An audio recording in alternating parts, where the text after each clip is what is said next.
Hello dears, welcome to your own YouTube channel Pandey classes. आज के इस वीडियो में हम लोग डिस्कस कर रहे हैं जो कि हमारा एक सीरीज लगातार चलता आ रहा है अनसॉल्व्ड पेपर सॉल्यूशन का। और अब हम लोग धीरे धीरे बढ़ते बढ़ते हम लोग पहुंच चुके हैं सेट नंबर 2023 के सेट नंबर 1 पर। और इसका खंड आ हमारा पहले ही अपलोड किया जा चुका है। आज के इस वीडियो में हम लोग जो डिस्कस करेंगे वो खंड बा को डिस्कस करेंगे। आज के इस वीडियो में हम लोग खंड बा के एक एक क्वेश्चंस को 1 बाय 1 करके सीखने वाले हैं। सो विदाउट वेस्टिंग और टाइम चलिए हम सब इस वीडियो को स्टार्ट करते हैं, ठीक है। अब देखिए पहले का सी नंबर क्वेश्चन लिखा हुआ है कि बिंदु x, y बिंदुओं 3, 6 और -3, 4 से समदूरस्थ हों तो x और y में संबंध ज्ञात कीजिए। ठीक है, एक बिंदु है x, y, उसका 3, 6 और -3, 4 से जो दूरी है वो समान है। एक बिंदु है आपका x, y और वो 3, 6, अगर मान लीजिए 3, 6 और x, y के बीच का जो दूरी है वो d1 है। वो क्या है? d1 है। और x, y तथा -3, 4 के बीच की दूरी जो है वो d2 है। तो इसके कहने का मतलब है कि जो d1 है वो इक्वल है किसके? d2 के, क्योंकि वो खुद ही कह रहा है कि समदूरस्थ हों। कैसे हों? समदूरस्थ हों। तो अब आपको डिस्टेंस के फॉर्मूले से आपको दूरी निकाल करके इक्वल कर देना है। सबसे पहला काम मैं d1 निकालता हूँ। तो अगर दूरी निकालना है तो आप जानते हैं d1 बराबर क्या होता है? x1 माइनस x2 का होल स्क्वायर। तो x1 कितना है आपका? x, ठीक है, या इसको ये x1 है आपका तो 3 है। x1 कितना है आपका? 3 माइनस x2 कितना है? x, तो 3 माइनस x इसका whole square plus y1 minus y2 का होल स्क्वायर, यानी कि 6 माइनस y का होल स्क्वायर, 6 माइनस y का होल स्क्वायर। और d2 अगर मैं निकालूं तो d2 की वैल्यू क्या आ जाएगी? x1 माइनस x2 का whole square, x1 minus x2 का होल स्क्वायर, यानी x माइनस, तो माइनस माइनस क्या हो जाएगा? प्लस, यानी रूट में x और यहाँ फिर माइनस लगाओगे तो ये भी माइनस है तो -3, यानी कि माइनस माइनस क्या हो जाएगा? प्लस। तो x प्लस 3 का whole square plus y1 minus y2 का होल स्क्वायर, तो y1 क्या है? y, और माइनस y2 कितना है? 4, तो y माइनस 4 का होल स्क्वायर। और ये खुद ही कह रहा है कि जो d1 है वो इक्वल है किसके? d2 के। तो यहाँ लिख दीजिएगा, इस तरफ सॉल्व कर दें। कह रहा है जो d1 है वो इक्वल है किसके? d2 के। तो d1 की वैल्यू कितनी है?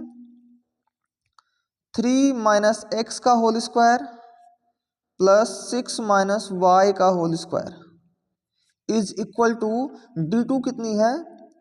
x प्लस 3 का whole square plus y minus 4 का होल स्क्वायर। ठीक है, अब आपको क्या करना है? रूट हटाने के लिए दोनों पक्षों का वर्ग कर दीजिए।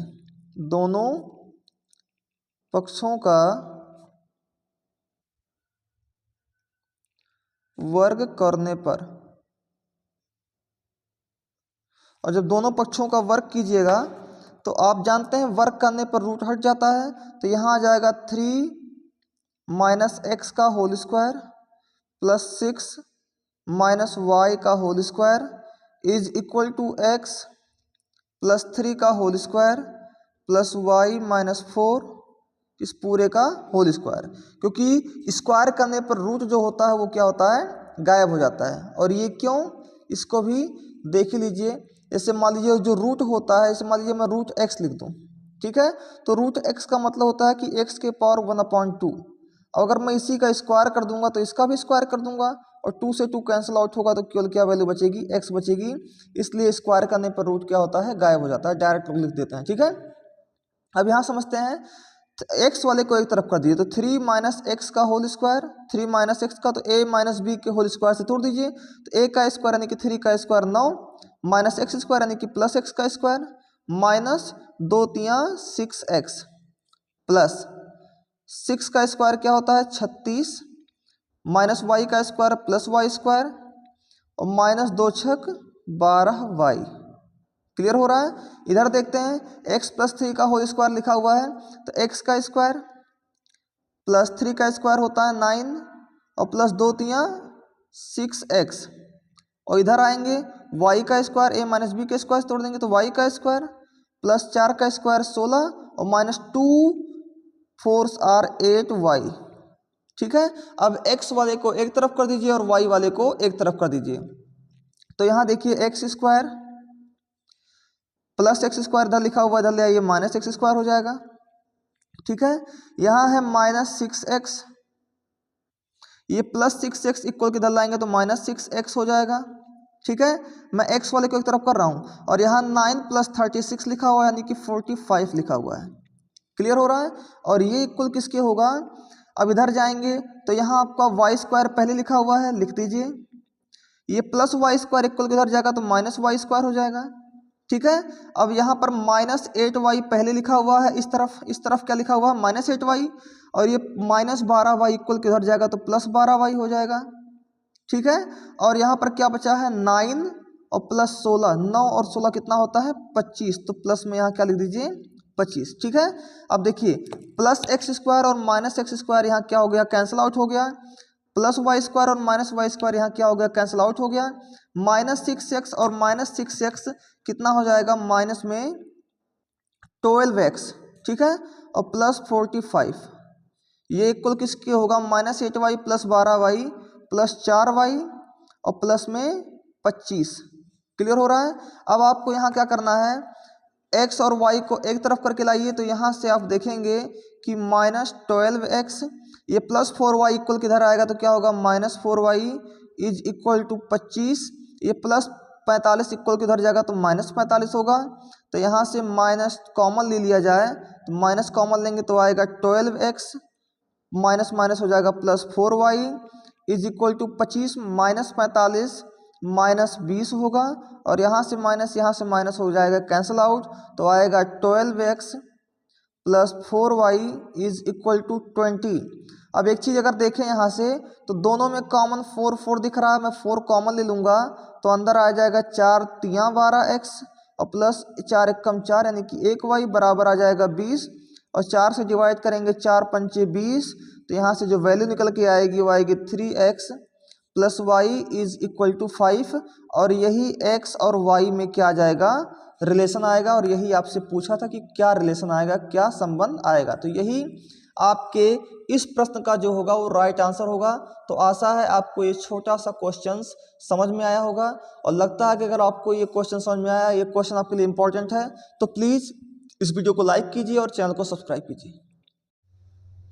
अब अगला क्वेश्चन लिखा हुआ है पहले का डी नंबर क्वेश्चन कि एक लंब वृत्तीय शंकु के आधार की त्रिज्या 3.5 सेंटीमीटर है। सबसे पहला काम तो इसने लंब वृत्तीय शंकु कहा है, तो मैं ज़्यादा बिना कुछ सोचे ही मैं एक शंकु का निर्माण कर लूँगा, और शंकु आप सबको बनाना अच्छे से आता है, जोकर की टोपी के मॉडल में आपका शंकु होता है। ठीक है, कह रहा है कि लंब वृत्तीय शंकु के आधार की त्रिज्या जो है वो 3.5 सेंटीमीटर है। एक वृत्ताकार आपका इसका क्या नाम है आधार है, और इसकी जो त्रिज्या है वो कितनी है 3.5 सेंटीमीटर, ये इसकी त्रिज्या है। ठीक है, यानी r बराबर कितना दिया हुआ है 3.5 सेंटीमीटर। क्लियर हो रहा है। फिर अगला कह रहा है तथा ऊंचाई जो है वो 12 सेंटीमीटर है। यहाँ से यहाँ तक की अगर मैं हाइट आपसे पूछूं तो ये जो हाइट दिया हुआ है कितना दिया हुआ है 12 सेंटीमीटर। कितना सेंटीमीटर दिया हुआ है 12 सेंटीमीटर। इतनी बात हो गई है क्लियर। यानी मैं अगर यहाँ से पूछूं हाइट कितना दिया हुआ है तो हाइट दिया हुआ है 12 सेंटीमीटर। क्लियर हो गया है। फिर अगली बात आपसे कह रहा है तो शंकु की तिर्यक ऊंचाई ज्ञात कीजिए। ठीक है, तो शंकु के तिर्यक ऊंचाई को ज्ञात करने का जो फॉर्मूला होता है वो होता है L square is equal to H square plus R square. ये तिर्यक ऊंचाई का फॉर्मूला होता है। तिर्यक ऊंचाई और त्रिज्या में संबंध होता है। तो आपको तिर्यक ऊंचाई L स्क्वायर आपको निकालना है, इक्वल टू हाइट कितना दिया हुआ है 12 सेंटीमीटर, तो 12 का स्क्वायर हो जाएगा, प्लस त्रिज्या कितना दिया हुआ 3.5 सेंटीमीटर, तो 3.5 सेंटीमीटर का क्या हो जाएगा स्क्वायर हो जाएगा। ठीक है, तो यहाँ से L स्क्वायर की जो वैल्यू आएगी 12 का स्क्वायर होता है 144, और यहाँ पर मैं 35 का स्क्वायर करूँगा तो 35 का स्क्वायर करने के लिए आप 3 का स्क्वायर करोगे 0 9, 5 का स्क्वायर करोगे 25, 3 5 15, 15 दूना 30, ऐड करोगे 5 2 9 3 12, 1225 आएगा। तो यहाँ लिखिए 1225। और 2 अंक भाई, एक अंक के डेसिमल का स्क्वायर करोगे तो 2 अंक के बाद डेसिमल लग जाएगा, यानी 12.25 आएगा। इसको जोड़िएगा तो 4 और 2 6 और 14 और 1 15, 156.25। ये किसकी वैल्यू आएगी? एल स्क्वायर की वैल्यू आएगी। और यहाँ से अगर मैं एल की वैल्यू पूछना चाहूँ तो ये स्क्वायर इधर आके क्या बना देगा? रूट बना देगा 156.25। ठीक है। अब इसी 156.25 का क्या निकाल देना है? स्क्वायर रूट निकाल देना है। तो समझते हैं कैसे निकालेंगे आप इसका स्क्वायर रूट। 156.25 आपको क्या करना है? यहाँ भी दो दो का पेयर बनाना है, इधर 2 का पेयर बना है, इधर बनाइए, और ये जो खाली बच गया सबसे पहले इसी को निपटाने का प्रयास करिए। तो यहाँ 1, यहाँ भी 1 और यहाँ भी 1, 1 1s आर 1, 1 में से 1 गया कुछ नहीं, और 1 + 1 कीजिएगा तो यहाँ 2, मतलब इसको जोड़ देना है और यहाँ घटा देना है। क्लियर हो रहा है? यहाँ से 56 जो भी होगा पेयर में होगा, यानी कि लोग पेयर में ही उतरेंगे, तो पेयर में 56 नीचे आ गया। तो यहाँ रखेंगे 2, क्योंकि अगर मैं यहाँ 3 लेता हूँ तो यहाँ भी क्या लेना पड़ेगा 3, और ये हो जाएगा 69 जो कि 56 से क्या हो जाएगा? ज़्यादा हो जाएगा। तो मैं यहाँ लूँगा 2, और यहाँ भी क्या लूँगा 2, और यहाँ भी क्या लूँगा 2। तो 2 2s are 4, 2 2s are 4। Subtract कीजिएगा तो ये घटा दीजिए, इसको जोड़ दीजिए। 2 और 2 कितना होता है? 4, और यहाँ से 2 उतर गया, और 6 में से 4 गया 2, 5 में से 4 गया 1, यहाँ से नहीं। अब ये 200 ये 25 उतरने को है बेताब, लेकिन रोक कौन रहा है इसे? पॉइंट को भेज देंगे, यहाँ जाएगा आराम करने, उतर कौन जाएगा? 25। कितनी बार लेके जाइएगा? 5 टाइम्स। तो यहाँ भी 5 और यहाँ भी क्या? 5। तो 5 × 5 = 25, 5 × 4 = 20, 2 22, 5 दूना 10 और 2 12। अब यहाँ पर आपको इसे जोड़ देना है, इसको घटा देना है। 5 में से 5 गया, 5 में से 5 गया, 1 मिनट, ये सब कट गया, और इसको जोड़ेंगे 5 5 10, 4 और 1 5 हासिल, और 2 उतर जाएगा, 250 आ जाएगा। तो अगर देखा जाए तो आपका वर्गमूल कितना आ जाएगा? 12.5 सेंटीमीटर, और यही इस प्रश्न का जो होगा वो राइट आंसर होगा। ठीक है। तो आशा है आपको ये छोटा सा क्वेश्चन समझ में आया होगा। चलिए बढ़ते हैं नेक्स्ट क्वेश्चन की तरफ। अब नेक्स्ट नंबर क्वेश्चन है, लिखा हुआ है कि बिंदुओं a, b और -a, -b के बीच की दूरी ज्ञात कीजिए। ठीक है। आपको डिस्टेंस निकालना है, या मैंने पहले ही लिख लिया है, आपको इन दोनों बिंदुओं के बीच डिस्टेंस निकालना है। तो डिस्टेंस के फॉर्मूला ही होता है d = रूट के अंदर x1 - x2 का होल स्क्वायर और y1 - y2 का होल स्क्वायर। तो ये आपका x1 है और ये आपका x2 है। तो x1 यानी कि a माइनस x2, और x2 कितना है? ये भी है a, तो ये -a है। क्या है? -a, और इस पूरे का होल स्क्वायर, और प्लस y1 - y2 यानी कि b माइनस में b, y1 - y2 का होल स्क्वायर। ठीक है। अब यहाँ देखिए, तो यहाँ पर आप देखेंगे ध्यान से, तो a और माइनस माइनस क्या हो जाएगा? a + a का whole square, plus b minus minus क्या हो जाएगा? +b, और b + b का होल स्क्वायर। तो यहाँ से देखेंगे आप, एक a और एक a, 2a का होल स्क्वायर, और एक b + एक b, 2b का होल स्क्वायर। 2a का होल स्क्वायर होता है 4a², और 2b का स्क्वायर होता है 4b²। ठीक है। तो यहाँ से अगर मैं 4 को कॉमन ले लूँ तो अंदर बचेगा a² + b², और 4 का जो स्क्वायर रूट होता है वो कितना होता है? 2 होता है। तो 4 का स्क्वायर रूट आता है 2, तो 2 को बाहर निकाल लीजिए, अंदर क्या बचेगा? a² + b²। और यही इस प्रश्न का क्या होगा? आंसर होगा। इसको मात्रक बोल सकते हैं। क्या बोल सकते हैं? मात्रक। ठीक है। तो आशा है ये छोटा सा क्वेश्चन आपको समझ में आया होगा। अगर आपको ये वीडियो पसंद आ रहा है, अच्छा लग रहा है, तो लाइक करते रहिए, क्योंकि ऐसे और भी क्वेश्चन आप सबके बीच में आते रहेंगे। ठीक है। चलिए बढ़ते हैं नेक्स्ट क्वेश्चन की तरफ। अगला क्वेश्चन लिखा हुआ है, F नंबर प्रश्न। लिखा है कि निम्नलिखित सारणी से माध्य ज्ञात कीजिए। वर्गंतराल दिया हुआ है, बारंबारता दिया हुआ है। ठीक है। तो यहाँ देखिए, मैंने वर्गंतराल लिख लिया है और बारंबारता दिया है। अब यहाँ से आपको क्या निकालना है? माध्य निकालना है। तो सबसे पहले आप वर्ग चिन्ह निकाल लो, xi। तो xi निकालने के लिए 0 से, मैंने यहाँ लिख लिया पहले ही। अब 0, अगर वर्गंतराल xi वर्ग चिन्ह निकालना है मुझे, तो इन दोनों को जोड़िए। 0 और 10 कितना होता है? 10। 10/2 कीजिए, कितना आएगा? 5। 10 और 20 को जोड़ेंगे 30, 30/2 कीजिएगा, कितना आएगा? 15। 20 और 30 कीजिएगा 50, 50/2 कीजिएगा, कितना आएगा? 25। आप देख रहे हैं 10 10 का अंतर है, 10 के अंतर लिख दो। 25 और 10 कितना होता है? 35। 35 और 10 कितना होता है? 45। ठीक है, ये भी आप कर सकते हैं। अगली बात देखिए, आपको इनका मल्टीप्लाई करना है। 3 का मल्टीप्लाई 5 में कीजिए, क्योंकि एफ आई इंटू एक्स आई निकालना है। तो एफ आई आपका बारंबारता ये है और एक्स आई वो है। एफ आई इंटू एक्स आई यानी कि 3 पचे 15, 15 दहाई में 150। ठीक है, 11 पचे 55 के 5 हासिल आया 5, 11 दूना 22, 22 और 5 कितना होगा? 27। 9 पचे 45 के 5, 9 त्रिक 27, 27 और 4 31। 7 पचे 35 के 5, 7 चौक 28, 28 और 3 31। 9 पचे 45, 9 त्रिक 27, 4 31, 7 पचे 45, 7 चौक 28, 28 और 3 31। ठीक है, अब आपको क्या निकालना है? क्योंकि आप एक बार लिख लीजिए माध्यिका का जो फॉर्मूला होता है, माध्य का फॉर्मूला, माध्य बराबर क्या होता है? सिग्मा आई इक्वल टू 1 से n f i into x i upon sigma i equal to 1 से n एफ आई। यानी आपको एफ आई भी जोड़ना है तो सिग्मा एफ आई जोड़ लीजिए। 3 10 13, 13 7 20 और 11 9 20, 20 20 40, कितना हो गया? 40। ऐड कीजिएगा 40 आएगा। एफ आई इंटू एक्स आई चाहिए, सिग्मा आई इक्वल टू 1 से n एफ आई एक्स आई जोड़ेंगे तो 5 5 10, 5 15, 5 20 के शून्य हासिल आया 2, 1 और 2 3, 3 5 8, 8 7 15, 15 और 2 17 के 7 हासिल आया कितना? 1, 1 और 1 हासिल 2, 2 4, 3 7, 3 10, 1000 कितना हो गया? 70 हो गया। ठीक है, तो यहाँ एफ आई एक्स आई की जगह पर लिख दीजिए 1070, अपॉन में एफ आई की जगह पर सिग्मा 40 लिख दीजिए। 0 से 0 हो गया कैंसल आउट, तो 107 बटे कितना आया? 40 आया, और सॉरी 4 आया।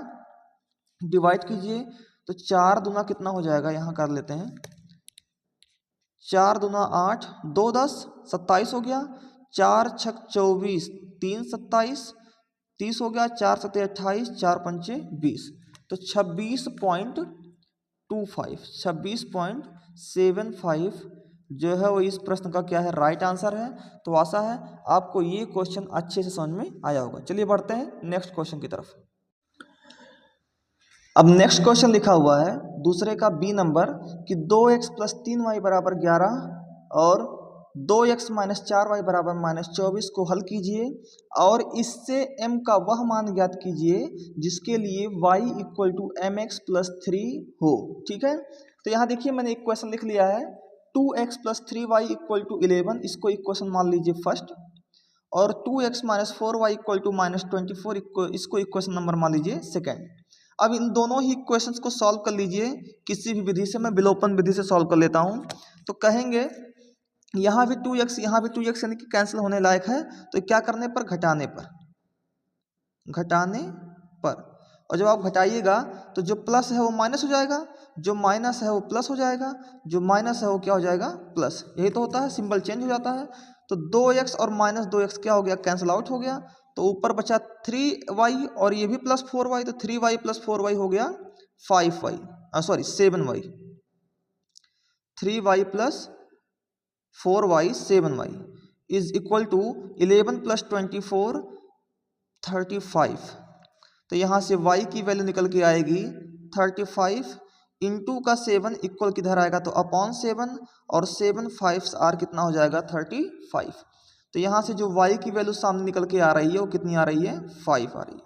अब y की वैल्यू 5 आई, y की वैल्यू 5 किसी भी इक्वेशन में उठा के रख दीजिए। y इक्वल टू 5 समीकरण 1 में रखने पर, 1 में रखने पर, समीकरण 1 में रखिए तो समीकरण 1 क्या है आपका? 2x plus 3y is equal to 11। तो 2x प्लस 3 इंटू वाई के प्लेस पर क्या लिखिएगा? 5 इज इक्वल टू 11। ठीक है, तो यहाँ से 2x इज इक्वल टू 11, ये प्लस 3 पचे 15 इक्वल किधर जाएगा? तो माइनस 3 पचे 15 हो जाएगा। और जब घटाइएगा तो x इक्वल टू क्या जाएगा? माइनस 15 प्लस 11 माइनस 4 हो जाएगा, और इंटू का 2 इक्वल किधर आएगा? तो अपॉन 2 है ना। तो 2 2s आर क्या हो जाएगा? 4। सो x इज इक्वल टू क्या दिखाई दे रहा है? माइनस में 2। ठीक है, तो x की वैल्यू -2 और y की वैल्यू +5, ठीक है। अब इसको उठा करके इसी वाले इक्वेशन में रख दीजिए, ठीक है। x इक्वल टू -2 तथा y इक्वल टू 5, इसको इक्वेशन p मान लीजिए। समीकरण p में रखने पर, अब समीकरण p में जब रखिएगा तो क्या हो जाएगा, y की जगह पर 5, तो 5 equal to m into x की वैल्यू कितनी लिखी हुई है -2 और प्लस में कितना है 3, तो यहाँ कहेंगे 5, ये +3 इक्वल किधर जाएगा तो -3 हो जाएगा और इज इक्वल टू क्या बचेगा -2m, तो 5 में से 3 जाएगा, आएगा 2 इक्वल टू -2m और यहाँ से m की वैल्यू जो सामने आएगी वो 2 इंटू का 2 इक्वल किधर आएगा तो अपॉन -2, 2 से 2 हो जाएगा कैंसल आउट, बचेगा 1, तो यहाँ से जो m की वैल्यू सामने निकल के आएगी वो आएगी यहाँ माइनस है -1 है -1 और -1 ही इस प्रश्न का जो होगा वो राइट आंसर होगा, ठीक है। तो आशा है आपको ये छोटा सा प्रश्न समझ में आया होगा, ठीक है। चलिए मिलते हैं नेक्स्ट क्वेश्चन पर। अब अगला क्वेश्चन लिखा हुआ है डी नंबर प्रश्न कि एक भिन्न 1/3 हो जाती है जब उसके अंश से 1 घटाया जाता है और वह 1/4 हो जाती है जब हर में 8 जोड़ दिया जाता है, तो वह भिन्न ज्ञात कीजिए। तो माना वह भिन्न क्या है, x/y है, तो मान लीजिए माना भिन्न x/y है, ठीक है। आपने भिन्न को क्या मान लिया, x/y मान लिया। अभी क्या कह रहा है, पहला कंडीशन देखिए, प्रथम शर्त ये कह रहा है कि एक भिन्न 1/3 हो जाती है जब उसके अंश में 1 घटाया जाता है, अंश से 1 घटाया जाता है। जब मैं अंश से 1 घटा दूंगा, प्रथम शर्त कह रहा है, प्रथम शर्त कह रहा है जब आप अंश से 1 घटा देंगे तो वह भिन्न 1/3 हो जाएगी। तो यहाँ x में से 1 घटा दीजिए, अंश यही है, तो वह भिन्न और अपान हर तो वैसे ही रह जा रहा है। कह रहा अंश में से 1 घटा दीजिए तो जो भिन्न है वो 1/3 हो जाती है, तो ये बराबर क्या हो जाएगा 1/3, ठीक है। अब इसी को सॉल्व करके एक इक्वेशन बना लीजिए। 3 का मल्टीप्लाई x में करेंगे 3x माइनस 3 का मल्टीप्लाई 1 में करेंगे 3 इज इक्वल टू y का मल्टीप्लाई 1 में होगा y हो जाएगा। तो यहाँ कहेंगे 3x, इस प्लस y को इक्वल किधर लाइए तो -y इज इक्वल टू -3 को इक्वल किधर ले जाएंगे +3, और ये इक्वेशन नंबर क्या बन गया आपका, फर्स्ट बन गया, ठीक है। अब आगे देखिए अगला क्या कह रहा है, दूसरा शर्त कह रहा है कि वह 1/4 हो जाती है जब हर में 8 जोड़ दिया जाता है। जब हर में 8 जोड़ दिया जाता है तो वह भिन्न कितना हो जाती है, 1/4 हो जाती है, ठीक है। तो यहाँ द्वितीय शर्त देखते हैं,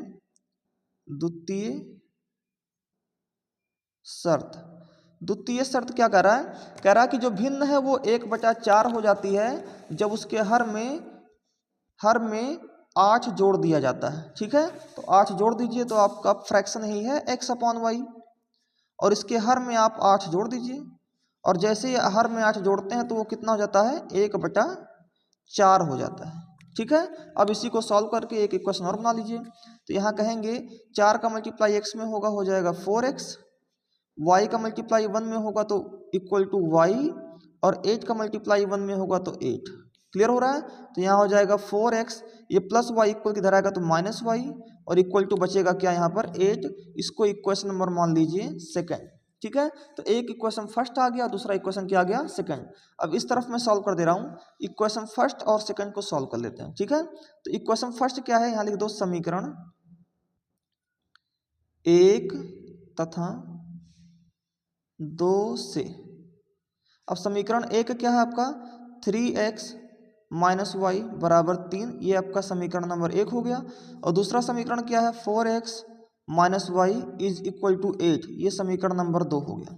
अब इन्हीं दोनों समीकरणों को हल करना है। आपको पहले ही दिखाई दे गया होगा कि यहाँ भी y यहाँ भी y, एक हमको इक्वल चाहिए। तो क्या करेंगे, घटाने पर, क्योंकि दोनों का सिंबल सेम है, अगर मैं जोड़ दूंगा तो जुड़ जाएंगे, गायब नहीं होंगे। हमको एक को गायब करना होता है, विलोपन का विधि का यही मतलब, विलोप कीजिए एक का। तो यहाँ प्लस है तो क्या हो जाएगा सिंबल माइनस, यहाँ माइनस है सिंबल क्या हो जाएगा प्लस, और यहाँ प्लस है सिंबल क्या हो जाएगा माइनस, ठीक है। अब यहाँ देखिए आप, प्लस माइनस वाई और प्लस वाई कैंसिल आउट हो गए, ठीक है। अब यहाँ देखिए -4x + 3x, तो -4 और +3 -1x हो जाएगा, और ये इक्वल -8 + 3 -5 हो जाएगा। तो माइनस से माइनस क्या हो गया, कैंसिल आउट हो गया। तो यहाँ से x की जो वैल्यू आ रही है निकल के वो कितनी आई, 5 आई। क्लियर हो रहा है। अब इसी x की वैल्यू आप समीकरण नंबर 2 में या 1 में रख दीजिए। तो x = 5 समीकरण 1 में रखने पर, 1 में रखने पर जैसे ही आप समीकरण 1 क्या है आपका 3x - y = 3। तो 3 × x की वैल्यू क्या रखेंगे आप 5, और इस -y को उधर भेज दीजिए तो ये +y हो जाएगा, और इस +3 को इक्वल किधर ले आइए तो -3 हो जाएगा। भाई मैंने कुछ नहीं किया, मैंने +3 को इधर बुला लिया तो -3, इस -y को उधर भेज दिया तो +y। अब यहाँ हो जाएगा 3 × 5 = 15 -3 = y। ठीक है, और 15 में से 3 जाएगा तो कितना आएगा, 12 आएगा, और ये y की वैल्यू आई। ठीक है, तो x की वैल्यू आ गई आपकी 5 और y की वैल्यू कितनी निकल के आ गई, 12। तो लिख देंगे अतः भिन्न बराबर x/y आपने भिन्न माना था, और x/y यानी x की वैल्यू आप निकाला है 5 और y की वैल्यू आपने निकाला है 12। तो 5/12 जो है इस प्रश्न का क्या होगा, राइट आंसर होगा। ठीक है, तो आशा है आपको ये क्वेश्चन बहुत ही अच्छे तरीके से समझ में आया होगा। ठीक है, चलिए बढ़ते हैं नेक्स्ट क्वेश्चन की तरफ। अब अगला प्रश्न लिखा हुआ है ई नंबर क्वेश्चन, लिखा है कि समीकरण x + 1/x = 3 जहाँ x बराबर नहीं है 0 के मूल ज्ञात कीजिए। तो यहाँ मैंने पहले ही समीकरण को लिख लिया है, आइए देखते हैं। अब आपको जानते हैं कि सबका जिसका डिनोमिनेटर कुछ नहीं होता है उसका डिनोमिनेटर क्या होता है, 1 होता है। तो आपको क्रॉस मल्टीप्लिकेशन पहले ही पता है, क्रॉस मल्टीप्लिकेशन करेंगे तो x का मल्टीप्लाई x में होगा x² हो जाएगा, और प्लस 1 का मल्टीप्लाई 1 में होगा तो 1 हो जाएगा, अपॉन में x का मल्टीप्लाई 1 में हुआ तो क्या हो गया x, और ये कुल किसकी आया 3 के। यहाँ से x² + 1 = ये x का मल्टीप्लाई 3 में होगा तो 3x हो जाएगा। तो यहाँ से x² + 3x इक्वल किधर आएगा तो -3x, और प्लस का 1 = 0। ठीक है, ये आपके सामने क्या निकल के आ गया, आपका इक्वेशन निकल के आ गया। ठीक है, अब इसी को मुझे सॉल्व करना है। चलिए देखते हैं। देखिए, जब आपको समझ ना आए कि इसको किस तरह से फैक्टर करें तो सबसे आसान काम यही होता है कि आप इसको ax² + bx + c = 0 से तुलना करा लीजिए। से तुलना करने पर तुलना कीजिएगा तो a की वैल्यू निकल के आएगी, जहां कुछ नहीं है वहां क्या है 1 है। b की वैल्यू निकल के आएगी, b की जगह पर क्या दिख रहा है -3 दिख रहा है, और c की वैल्यू निकल के क्या आएगी 1 आएगी। ठीक है, a की वैल्यू 1, b की वैल्यू -3 और c की वैल्यू 1 आ गई। अब यहाँ पर उठा के रखना है, आपने श्रीधराचार्य फॉर्मूला पढ़ा होगा, श्रीधराचार्य फॉर्मूला, अब श्रीधराचार्य सूत्र होता है x = -b ± √b² - 4ac/2a। अब यहाँ पर वैल्यू पुट कीजिए। सबसे पहला काम तो e क्या कर दिया, सबसे पहला काम माइनस, और b की जगह पर क्या है -3 प्लस b², रूट के अंदर b² यानी कि -3 का स्क्वायर, -4 × a की वैल्यू कितनी है 1 है, और c की वैल्यू कितनी है 1 है, अपॉन में 2a, 2 × a की वैल्यू कितनी है 1 है। ठीक है, इसी को सॉल्व करते हैं तो माइनस माइनस क्या हो जाएगा 3 प्लस b² यानी कि 3 का स्क्वायर -9 हो जाएगा, और -4 × 1 = 4, और अपॉन में कितना आ जाएगा 2 × 1 = 2। तो यहाँ से एक बार प्लस की वैल्यू ले लीजिए और एक बार लिख लीजिए 3 ± 9 - 4 कितना हो जाएगा 5, और अपॉन में 2। ठीक है, अब यहाँ से आपको एक बार प्लस की वैल्यू लेनी है, x की वैल्यू जो निकल के आएगी, एक बार प्लस की वैल्यू ले लो, एक बार माइनस की। तो 3 + √5 अपॉन में 2, एक वैल्यू आपकी x की ये निकल के आ गई, दूसरी x = एक बार माइनस की वैल्यू ले लो, तो 3 - √5 अपॉन में 2, ये आपने x की दूसरी वैल्यू निकाल दी। तो x की पहली वैल्यू, x की दूसरी वैल्यू, ये आपका जो होगा यही राइट आंसर होने वाला है। ठीक है, तो आशा है ये छोटा सा क्वेश्चन आपको अच्छे से समझ में आया होगा। अगर आपको समझ में आ रहा है तो प्लीज़ वीडियो को लाइक करते रहिए, जिससे कि हमको मोटिवेशन मिले और हम आपको एक अच्छा सा वीडियो प्रोवाइड करने का प्रयास करें। ठीक है, चलिए मिलते हैं नेक्स्ट वीडियो में, नेक्स्ट क्वेश्चन की तरफ। ठीक है, अब अगला प्रश्न लिखा हुआ है दूसरे का F नंबर क्वेश्चन कि दी हुई बारंबारता सारणी की माध्यिका 28.5 है। x और y का वह मान ज्ञात कीजिए जबकि बारंबारता कितनी है, 60 है। बारंबारता कितना दिया हुआ, बारंबारताओं का कुल बारंबारता 60, यानी कि जो बारंबारताओं का योग है वो 60 है। तो बारंबारता यहाँ कितना दिया हुआ पहले यही देख लीजिए, यही है आपकी बारंबारता। और इन बारंबारताओं का योग यानी कि 5 plus x plus 20 plus 15 plus y plus 5, और ये बराबर किसके है, बारंबारताओं का योग कितना दिया हुआ है, 60। कुल बारंबारता कितनी है, 60 है। ठीक है, अब यहाँ से 5 20 25, 25 15 40, 40 और 5 45, तो x प्लस वाई और प्लस में 45। ठीक है, और ये इक्वल किसके है, 60 के दिया हुआ है। तो यहाँ से x plus y is equal to 60, और ये प्लस 45 इक्वल किधर जाएगा, माइनस 45। तो x प्लस वाई की जो वैल्यू निकल के सामने आएगी वो आएगी 15, और ये इक्वेशन नंबर क्या बन जाएगा आपका, फर्स्ट। ठीक है, फिर आगे क्वेश्चन क्या कह रहा है कि आपको माध्यिका कितनी दी हुई है, 28.5 दिया हुआ है। माध्यिका कितना दिया हुआ है, 28.5, यानी आपने पहले ही पढ़ा हुआ फॉर्मूला माध्यिका का, माध्यिका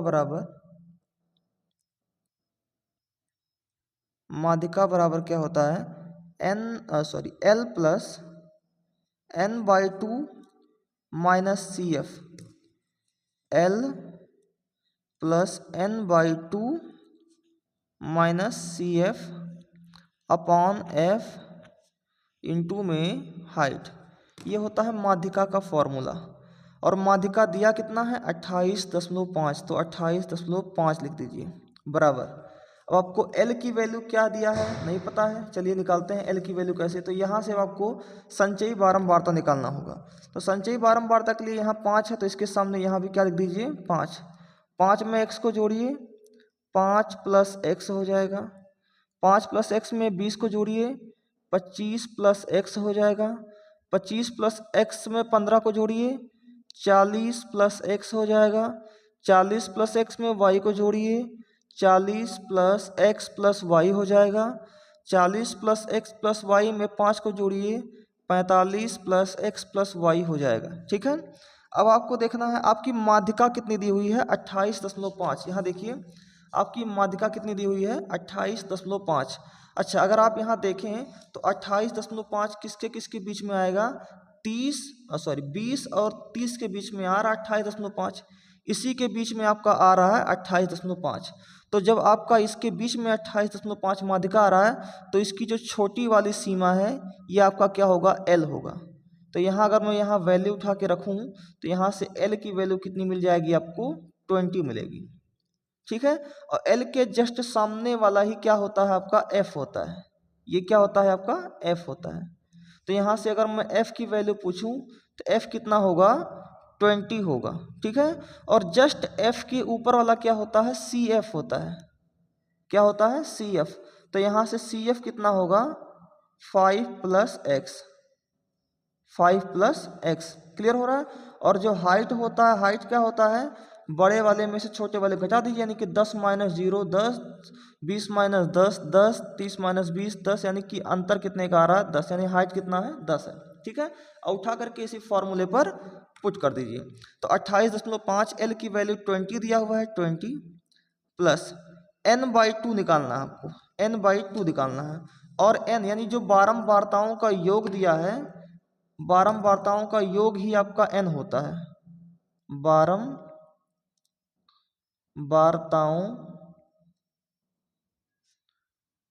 का योग n बराबर कितना दिया हुआ है, 60 दिया हुआ है। यहाँ दिया हुआ 60, तो आपको n/2 निकालना है, यानी 60/2 निकालना है। तो 2 3 जार 6, 2 0 जार 0, तो n/2 की जो वैल्यू सामने निकल के आई वो कितनी आई, 30 आई। ठीक है, उठा करके इसी में पुट कर देते हैं। तो n/2 की वैल्यू आ गई 30 माइनस CF कितना है 5 प्लस एक्स, यहाँ लिख दीजिए 5 प्लस एक्स अपॉन में F कितना दिया हुआ है 20 दिया हुआ है, और इनटू में हाइट H कितना दिया हुआ है 10 दिया हुआ है, यहाँ 10 रखिए, 10 2s are 20। ठीक है, अब यहाँ पर 28.5 ये प्लस 20 को इक्वल किधर लाएंगे तो -20 बराबर 30 में से -5 आ जाएगा 25 और माइनस क्या हो जाएगा x अपॉन में 2। ठीक है, 28.5 में से 20 गया तो आया 8.5 और ये बराबर 25 माइनस में x अपॉन में 2। ये अपॉन का 2 इक्वल किधर जाएगा तो मल्टीप्लाई 2, तो 8.5 में 2 से मल्टीप्लाई करेंगे तो 17 आ जाएगा और ये बराबर 25 माइनस x हो जाएगा। इस माइनस x को इक्वल किधर ले आइए तो ये प्लस x हो जाएगा और इधर 25 पहले ही रखा हुआ है, ये प्लस 17 इक्वल किधर जाएगा तो -17 हो जाएगा। तो यहाँ से जो x की वैल्यू सामने निकल के आएगी वो आएगी 25 माइनस 17 यानी 8 निकल के आएगी। तो x की वैल्यू कितनी निकल के आ गई 8, x बराबर 8 समीकरण 1 में रखने पर, अब समीकरण 1 क्या है मैं ही नीचे सॉल्व कर दे रहा हूँ। समीकरण 1 है x प्लस वाई बराबर 15, ये आपका इक्वेशन नंबर फर्स्ट है। तो यहाँ से x की वैल्यू कितनी मिल गई मुझे 8 मिल गई और plus y is equal to 15, तो y की वैल्यू क्या आ जाएगी 15 प्लस 8 उधर जाएगा -8, तो y इक्वल टू हो जाएगा 7। तो y की वैल्यू आएगी 7 और x की वैल्यू आएगी 8 और यही दोनों वैल्यूज आपको फाइंड करनी थी। तो ये आपकी इस क्वेश्चन का क्या होगा राइट आंसर होगा। तो आशा है कि आपको ये प्रश्न पूरी तरह से समझ में आ गया होगा। अगर आपको ये समझ में आ रहा है तो प्लीज़ वीडियो को लाइक करते रहिए और चैनल को सब्सक्राइब करते रहिए। चलिए बढ़ते हैं नेक्स्ट क्वेश्चन की तरफ। अब अगला क्वेश्चन तीसरा नंबर प्रश्न दिया हुआ है, दो घनों जिनमें से प्रत्येक का आयतन 64 सेंटीमीटर क्यूब के संलग्न फलकों को मिलाकर एक ठोस बनाया जाता है, प्राप्त घनाभ का पृष्ठीय क्षेत्रफल ज्ञात कीजिए। कह रहा कि दो घन हैं जिनमें से प्रत्येक का जो आयतन है वो 64 सेंटीमीटर क्यूब है। पहली बात तो आप अच्छा लिख लीजिए, यहाँ पे लिख लेते हैं कि दो घनों का आयतन मान लीजिए एक घन आपने ये ले लिया और दूसरा घन आपने ये ले लिया, तो इस घन का भी आयतन आपका कितना है 64 सेंटीमीटर क्यूब है और इस वाले घन का भी आयतन कितना है 64 सेंटीमीटर क्यूब है। ठीक है, तो आप घन के आयतन का फॉर्मूला जानते हैं, a क्यूब होता है और a क्यूब कितना दिया हुआ है 64 दिया हुआ है। तो a की वैल्यू क्या हो जाएगी रूट के अंदर क्यूब रूट 64 और 64 का जो क्यूब रूट आता है वो आता है 4, यानी a की वैल्यू आएगी 4 सेंटीमीटर। a की वैल्यू कितनी आएगी 4 सेंटीमीटर। ठीक है, तो अगर यहाँ से अगर ये घन है तो घन का लेंथ तो भाई सेम ही होना है, लेंथ ब्रेथ हाइट सब कुछ सेम होता है। ठीक है, तो अगर यहाँ लेंथ l है तो ये भी लेंथ l होगा, यहाँ h है तो यहाँ भी h होगा, ये b है तो ये भी होगा, जाहिर सी बात है।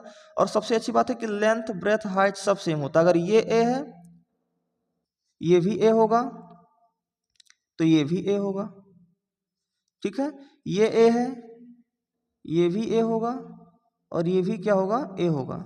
तो जो यहाँ से जब हम दो घन को जोड़ देते हैं, जब दो घनों को जोड़ते हैं तो केवल और केवल उनके लेंथ में परिवर्तन आता है, बाकी हाइट और ब्रेथ दोनों सेम ही रहता है। ठीक है, तो अगर यहाँ एक a और एक a दोनों a को जोड़ेंगे तो 2a हो जाएगा, यानी लेंथ कितना हो जाएगा 2a हो जाएगा। और हाइट आपका सेम ही रहेगा, यहाँ a है यहाँ a है तो यहाँ भी क्या रहेगा a ही रहेगा। ठीक है, और यहाँ हाइट ब्रेथ आपका a है, यहाँ भी a है तो यहाँ भी क्या होगा ब्रेथ आपका a ही होगा। क्लियर हो रहा है। तो यहाँ से आपको a की वैल्यू कितनी मिल गई 4 सेंटीमीटर। ठीक है, अब आपको क्या निकालना है पृष्ठीय क्षेत्रफल निकालना है घनाभ का। तो घनाभ का पृष्ठीय क्षेत्रफल। अब घनाभ का पृष्ठीय क्षेत्रफल निकालना चल रहा है तो आप जानते हैं कि फॉर्मूला क्या होता है 2 into LB plus BH plus HL, यही होता है। और यहाँ 2 इंटू एल लेंथ कितना है 2a है, ठीक है, लेंथ कितना है 2a है। अच्छा a की वैल्यू कितनी हो गई है 4, तो यहाँ से अगर मैं लेंथ निकालूं तो लेंथ कितना है 2 इंटू a और a की वैल्यू कितनी है 4 यानी 8 हो जाएगा। ब्रेथ कितना है a और a की वैल्यू कितनी हुई है 4, तो यहाँ 4 सेंटीमीटर हो जाएगा। और हाइट भी कितना है a, तो a की वैल्यू कितनी हो जाएगी 4 सेंटीमीटर हो जाएगी। तो रख दीजिए यहाँ पर 2 इंटू एल, एल की वैल्यू कितनी है 8 इंटू बी कितनी है 4 प्लस बी कितना है 4 इंटू हाइट कितना है 4 प्लस एच कितना है 4 इंटू लेंथ कितना है 8।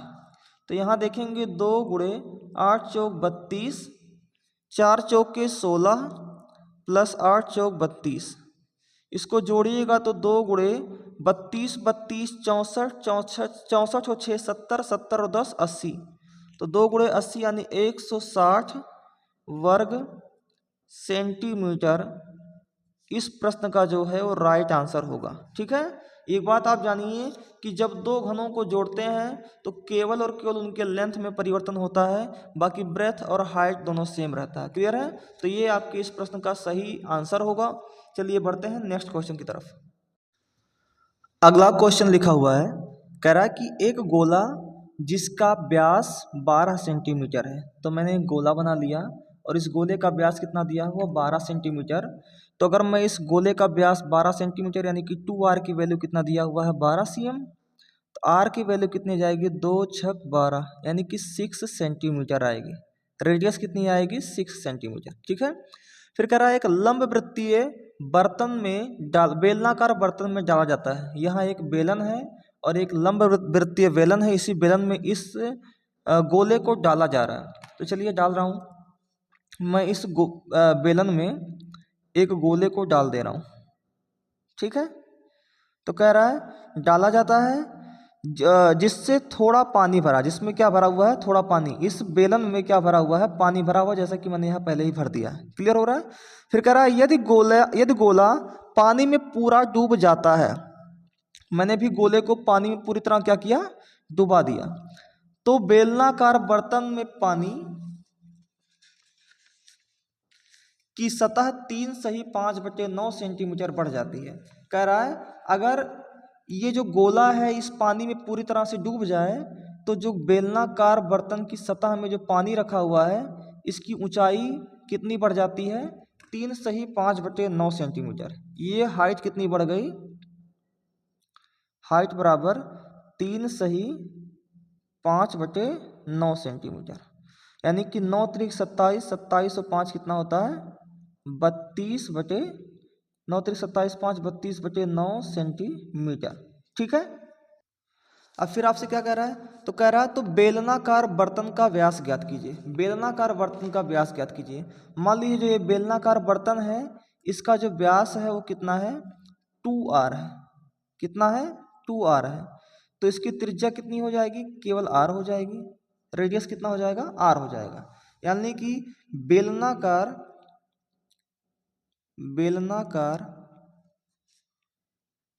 बर्तन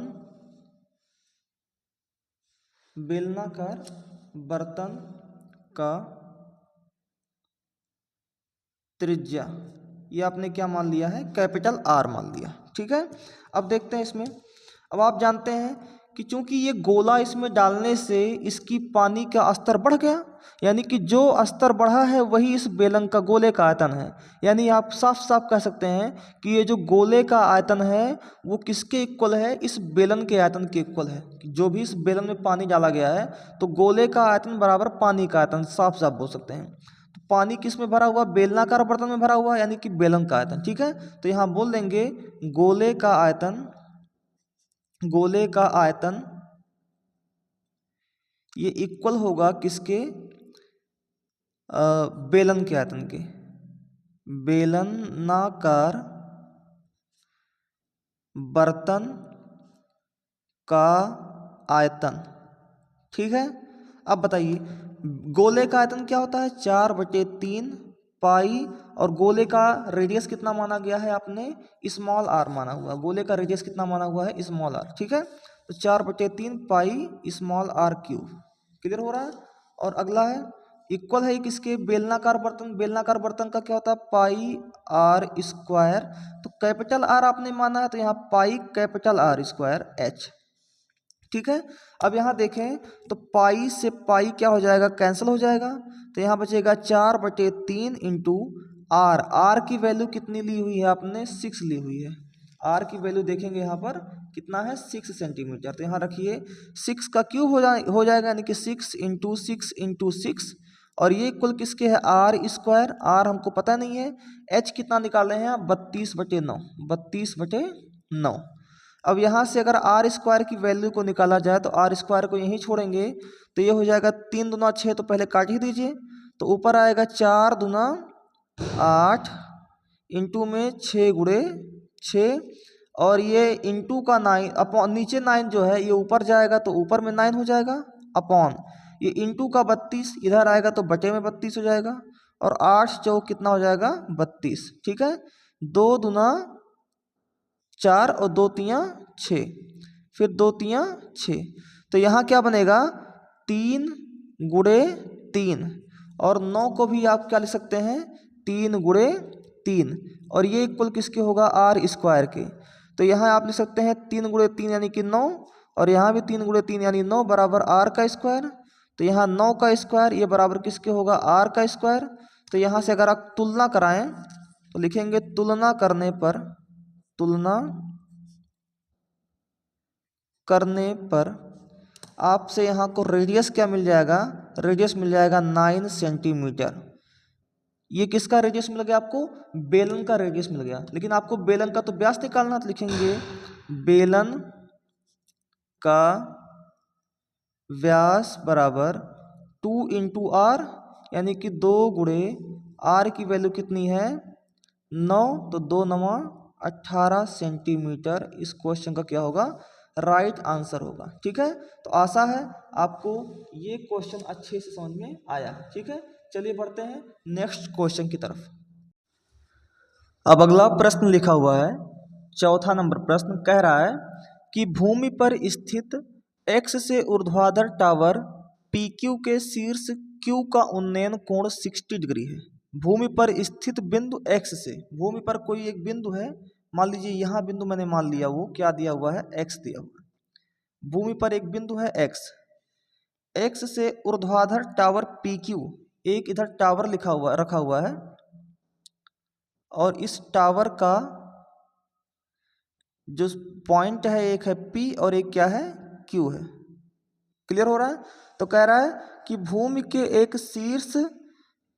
एक बिंदु x से ऊर्ध्वाधर टावर PQ के शीर्ष Q, x से PQ का जो शीर्ष है यानी कि शीर्ष Q का उन्नयन कोण 60 डिग्री है। तो उन्नयन कोण के लिए आपको आधार मिलाना पड़ेगा। तो ये आधार यानी कि ये उन्नयन कोण कितना डिग्री दिया हुआ है, 60 डिग्री दिया हुआ है। ठीक है, फिर आगे क्या कह रहा है, बिंदु x से 40 मीटर ऊंचाई पर स्थित, यही बिंदु x से 40 मीटर की ऊंचाई पर स्थित। तो बिंदु x से 40 मीटर, यहां से लेकर के कितनी ऊंचाई है ये, 40 मीटर। तो बिंदु x से 40 मीटर की ऊंचाई पर स्थित बिंदु y, यहां पर कौन सा बिंदु है, ये y बिंदु है। यहां पर लिख दे रहा हूं, कौन सा बिंदु यहां पर स्थित है, y बिंदु। बिंदु y से q का उन्नयन कोण 45 डिग्री है। यहां से इस q का उन्नयन कोण कितना डिग्री है, 45 डिग्री है। यहां से इस q का उन्नयन कोण दिया हुआ है 45 डिग्री। तो टावर PQ की ऊंचाई ज्ञात कीजिए, PQ की ऊंचाई ज्ञात कीजिए। सबसे पहला काम तो आप इस फिगर को सही कर लेंगे, तो आप इस आधार को भी यहां से मिला देंगे। ठीक है, अगर यहां से यहां तक की दूरी को मैं मान लूं k, यहां से यहां तक की दूरी को मैं क्या मान लूं, k, तो यही दूरी यहां से यहां तक भी होगी, ये भी k होगा आपका। क्लियर हो रहा है, ये भी आपका k होगा। अच्छा, यहां अगर ये 40 सेंटीमीटर यहां से यहां तक है, तो ये वाली हाइट भी कितनी हो जाएगी, 40 सेंटीमीटर होगी। ठीक है, और ऊपर वाली हाइट को यहां से लेकर के और यहां तक की हाइट को मैं क्या मान ले रहा हूं, h मान ले रहा हूं। क्या मान ले रहा हूं, h। अब ये पूरी तरह से आपका फिगर बन के रेडी हो गया है। अब आपको कुछ भी करने की जरूरत नहीं है, आप डायरेक्ट फार्मूला लगाइएगा। देखिए आपको पी क्यू की लंबाई निकालनी है और आपको पी एक्स की लंबाई निकालनी है। चलिए देखते हैं। अब सबसे पहला काम आप क्या कीजिए, इसमें एक बार आपको tan 40, यहाँ 45 डिग्री दिया हुआ है, माफ़ कीजिएगा, यहाँ 45, एक बार tan 45 का फॉर्मूला लगा दीजिए और एक बार tan 60 का। मैं पहले tan 45 को लगाने जा रहा हूँ, ठीक है। तो देखिए tan 45 degree is equal to, tan 45 के लिए अगर देखा जाए तो ये आपका बेस होगा और इसी के जस्ट ऊपर वाला ये क्या होगा, आपका हाइट होगा। तो लंब कितना है h अपॉन में आधार कितना है k, तो h अपॉन k होगा, ठीक है। अब tan 45 डिग्री की वैल्यू कितनी देती है, 1 होती है और h अपॉन में k। तो यहाँ से देखा जाएगा तो k इक्वल टू क्या हो जाएगा, k एकन्ने में k बराबर में h, यानी k की वैल्यू क्या आ जाएगी, h आएगी, यानी k इक्वल होगा h के। इसको इक्वेशन नंबर क्या मान लीजिए आप, फर्स्ट मान लीजिए। क्लियर हो रहा है। अब आपको इसी प्रकार जिस तरह आपने tan 45 लिया उसी तरह आपको अब tan 60 डिग्री लेनी है। अब जब tan 60 डिग्री लेंगे तो इसके लिए आपका जो लंब होगा ये पूरा यहाँ से यहाँ तक होगा, क्योंकि ये पूरा यहाँ से लेकर के यहाँ तक फैला हुआ है।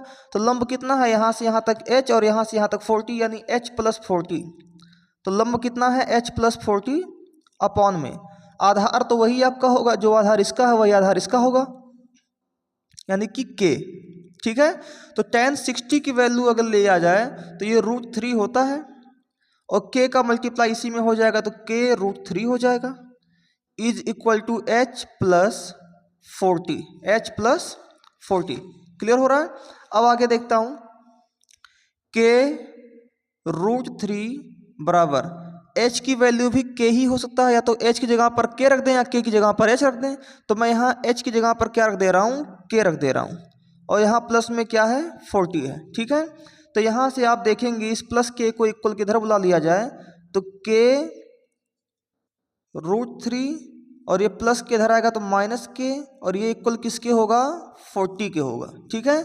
तो यहाँ से k कॉमन ले लिया जाए तो k कॉमन लिया मैंने तो अंदर क्या बचेगा, √3 माइनस में 1 और ये इक्वल किसके होगा, 40 के होगा। क्लियर हो रहा है। तो यहाँ से अगर मैं k की वैल्यू फाइंड करना चाहूँ तो k इक्वल टू 40 और ये इंटू में √3 माइनस 1 इधर आएगा तो अपॉन में √3 माइनस 1 हो जाएगा। अब आपको परिमेयकरण करना आता होगा तो परिमेयकरण कर दीजिए इसका। तो √3 माइनस 1 लिखा हुआ तो √3 प्लस 1 से यहाँ भी और √3 प्लस 1 से अंश में भी और हर में भी, दोनों में क्या कर दीजिए, मल्टीप्लाई कर दीजिए। तो यहाँ जो वैल्यू निकल के सामने आएगी वो आएगी 40 ब्रैकेट में √3 प्लस 1 अपॉन एक ब्रैकेट में a माइनस बी, एक ब्रैकेट में a प्लस बी, तो a square minus b square, यानी √3 का स्क्वायर और माइनस 1 का स्क्वायर, ठीक है। तो यहाँ से आ जाएगा 40 ब्रैकेट में √3 प्लस 1 अपॉन में √3 की वैल्यू 3 होती है और माइनस 1, 3 माइनस 1 क्या हो जाएगा 2, तो 2 से काटिएगा तो 2 2s are 4 और 2 0s are 0। तो k की जो वैल्यू निकल के आ रही है सामने वो आ रही है 20 √3 प्लस में 1 मीटर, ठीक है। और यही k क्या है आपका, px है, px, यानी मैं यहाँ से डायरेक्ट बोल सकता हूँ कि k यानी यही दूरी हमारी क्या है, px है। यही जो दूरी हमारी होगी यही हमारा px का दूरी होगा, ठीक है। ये दूरी मेरी किसकी है, px की। तो एक आंसर तो आपका यहीं आ गया, एक आंसर आपका यहाँ आ गया। अब दूसरा आंसर आपसे क्या पूछा है, आपसे पूछा है PQ की लंबाई ज्ञात कीजिए, PQ की लंबाई। तो PQ क्या होगा, PQ आपका 40 और प्लस हाइट h होगा, यही होगा। तो अब आपको हाइट निकालना है। अच्छा, जो k होगा, क्योंकि आपने लिखा हुआ यहाँ पर पहले ही पढ़ लिया था इक्वेशन में फर्स्ट कि k बराबर h, ठीक है। यानी अगर मैं कहूँ k बराबर h तो ये बराबर किसके होगा, 20 √3 प्लस में 1 मीटर, यानी h की वैल्यू कितनी आ जाएगी, इतनी आएगी। अब आपको PQ निकालना है, क्या निकालना है, PQ। तो PQ की वैल्यू क्या हो रही है, 40 प्लस h, ठीक है। तो यहाँ क्या कर देंगे, 40 प्लस h, तो 40 प्लस h की वैल्यू कितनी है, 20, का मल्टीप्लाई √3 में करेंगे तो 20√3 प्लस 20 का मल्टीप्लाई 1 में करेंगे तो 20, तो हो जाएगा 40 और 20 कितना होता है 60 प्लस 20√3। दोनों में कॉमन क्या दिख रहा है 20 कॉमन दिख रहा है, कॉमन ले लिया जाएगा 20, तो 20 3 60, यहाँ 3 बचेगा और यहाँ √3 बचेगा, तो 20 ब्रैकेट में 3 √3 मीटर। ये आपकी किसकी लंबाई आ जाएगी PQ की लंबाई आएगी। तो ये आपके दूसरे प्रश्न का आंसर हो गया। आपसे PX और PQ दोनों की लंबाई पूछी थी जो आपने यहाँ फाइंड कर लिया है। ठीक है, सबसे पहला काम आपको tan 45 डिग्री निकाल करके आपको यहाँ से K बराबर H एक संबंध निकाल लेना है। दूसरी बार आपको tan 60 डिग्री लगाना है और tan 60 डिग्री लगा करके आपको यहाँ से K की वैल्यू मिल जाएगी 20√3 + 1। ठीक है, अब आपको वही K ही क्या है आपका PX है और आपसे PX की वैल्यू पूछा था। ठीक है, उसके बाद आप देख रहे हैं कि आपसे PQ की भी वैल्यू पूछा है, तो PQ क्या है H + 40। चूंकि K बराबर H है यानी कि जो वैल्यू K की आई है वही वैल्यू H की भी है, यानी H भी कितना है 20√3 + 1 मीटर है। अब आपको क्या निकालना है PQ, तो 40 + H यानी कि 40 + H, तो 40 + H की वैल्यू 20 का मल्टीप्लाई √3 में होगा 20√3 + 1 यानी कि 20। अब 40 20 60 प्लस 20√3 यानी कि 20, दोनों में से कॉमन ले लिए तो 3 + √3 बचेगा और यही हमारा क्या हो जाएगा राइट आंसर होगा। ठीक है, तो आशा है आपको ये क्वेश्चन समझ में आया होगा। चलिए बढ़ते हैं नेक्स्ट क्वेश्चन की तरफ। अब अगला प्रश्न लिखा हुआ है प्रश्न संख्या 5 कि पिता की उम्र पुत्र की उम्र की 7 गुनी है। ठीक है, तो एक है पिता, यहां लिख दे रहा हूं पिताजी हैं और पुत्र हैं। कह रहा कि पिता की उम्र पुत्र की उम्र की 7 गुनी है। ठीक है, तो पुत्र की उम्र अगर मैं x मान लूं तो पिता की उम्र उनसे 7 गुनी यानी 7x हो जाएगी। क्लियर हो रहा है? देखिए साफ साफ कह रहा है कि पिता की उम्र पुत्र की उम्र की 7 गुनी है, यानी कि पुत्र की उम्र अगर मैं x मान लूं तो पिता की उम्र कितनी हो जाएगी 7x हो जाएगी।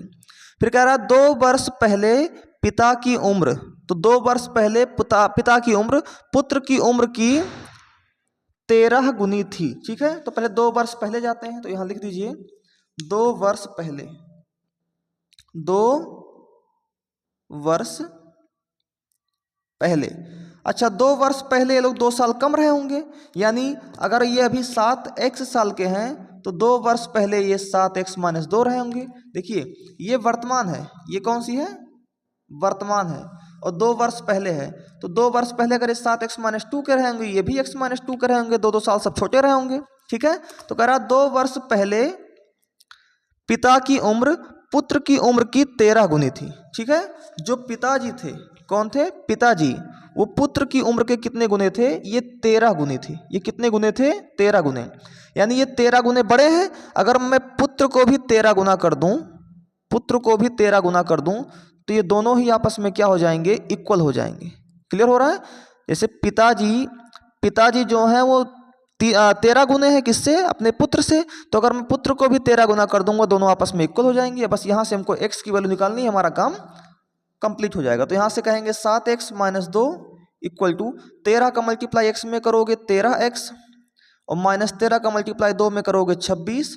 अब x को एक तरफ और 26 को और बाकियों को एक तरफ, तो यहाँ देखिए मैं यहाँ 7x रखा हुआ है, ये +13x इक्वल किधर लाऊंगा तो -13x हो जाएगा, बराबर यहाँ माइनस में 26 पहले रखा हुआ है, ये -2 इक्वल किधर जाएगा तो +2 हो जाएगा। तो -13 + 7 कितना हो जाएगा -6x हो जाएगा, और ये इक्वल किसके होगा -24 के। माइनस से माइनस कैंसिल आउट हो गया, 6 से 24 कटेगा, 6 चौक के 24, सो x की वैल्यू कितनी आ जाएगी 4 आएगी। ठीक है, अब आपसे पूछा इसमें क्या है क्वेश्चन में आपसे पूछा है तो दोनों की वर्तमान आयु क्या है। ठीक है, तो वर्तमान आयु पूछा है, तो यहाँ लिख दे रहा हूं, माफ कीजिएगा, यहाँ लिख दे रहा हूं पिता की वर्तमान आयु, पिता की वर्तमान आयु कितनी है उनकी 7x है, तो 7x है यानी कि 7 गुणे 4 यानी 28 वर्ष थी। ठीक है, और फिर पुत्र की वर्तमान आयु, पुत्र की वर्तमान आयु, पुत्र की वर्तमान आयु कितनी है, x है, और x बराबर कितना है, 4 वर्ष है। ठीक है, समझ आया। तो ये था इस प्रश्न का राइट आंसर। ठीक है, आशा है आपको समझ में आया होगा। चलिए बढ़ते हैं नेक्स्ट क्वेश्चन की तरफ।